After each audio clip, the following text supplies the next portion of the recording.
Salam alaikum, chers futurs médecins, j'espère que vous allez bien. Alors, اليوم راح نحكيو على la listeria monocytogène, une bactérie très dangereuse. Donc, suivez-moi.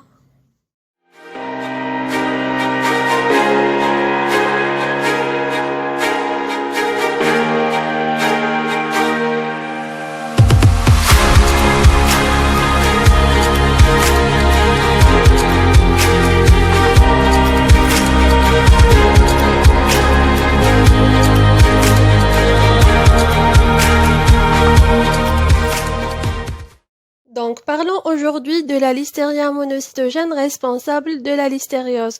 Donc, le genre Listeria est largement répandu dans le milieu extérieur. 6 espèces, dont 2, la Listeria evanovi et la Listeria monocytogène, sont responsables d'infections chez l'homme et ou l'animal. La Listeria monocytogène est responsable d'infections d'origine alimentaire. Est une bactérie très résistante de l'eau en milieu extérieur. Elle survit de 1 à 2 ans dans le sol et 21 mois dans le lait naturellement contaminé. Donc, épidémiologie, c'est quoi? Premièrement, épidémiologie, c'est l'étude des rapports entre les maladies et les facteurs susceptibles d'exercer une influence. C'est-à-dire la maladie ou les facteurs liés à l'animal ou bien l'être humain. Nous aussi via leur fréquence, c'est-à-dire est-ce que la maladie est تنتشر بزاف ما تنتشرش بزاف, leur distribution, est-ce qu'elle est distribuée le pays هذا ou bien le pays هذا وعلاه, et leur évolution, est-ce qu'elle est vraiment mortelle ou pas. Donc, concernant la listeria monocytogène, classiquement, les personnes âgées sont considérées comme faisant partie des sujets à risque. Et la contamination des adultes se fait la plus souvent par voie digestive. Et elle résulte soit de l'ingestion d'aliments contaminés, soit d'une infection endogène liée à un portage intestinal, c'est-à-dire les intestins déjà contaminés par la listeria monocytogène. Des infections nosocomiales sont également été décrites par transmission, par des intubateurs, les hôpitaux, les couveuses ou bien des thermomètres contaminés. Elles sont rares et témoins d'un non-respect des règles d'hygiène, c'est-à-dire qu'on est contaminé parce que maintenant forme chocolat, ou de ça la contamination les malades. Donc, le pouvoir pathogène de la listeria monocytogène est orienté vers la femme enceinte, l'ammoniose, le nouveau-né et les adultes. Chez la femme enceinte, la contamination durant les 6 premiers mois de la grossesse provoque de l'avortement et parfois la naissance d'enfants morts-nés ou contaminés. La contamination de l'ammoniose est également silencieuse, mais avant l'avortement ou l'accouchement, une période fébrile de l'hyperthermie et d'allure pseudo-grippale. Chez les nouveau-nés infectés, nous deux formes. Nous la forme septicémique précoce et nous la forme méningique plus tardive. Chez l'adulte, la listériose se traduit par des septicémies ou des infections du système nerveux central, où il va y avoir des méningites, des méningoencéphalites, parfois des encéphalites et rarement des abcès de cerveau. D'autres formes ont été décrites pour la listeria monocytogène, des formes gastro-entériques, des endocardites, des infections cutanées, des papules-pustules, des arthrites et des péritonites. Donc, automatiquement, le diagnostic bactériologique sera orienté vers les grands enfants, les femmes enceintes et les nouveau-nés. Il repose sur l'isolement et l'identification de la listeria monocytogène à partir des produits pathologiques.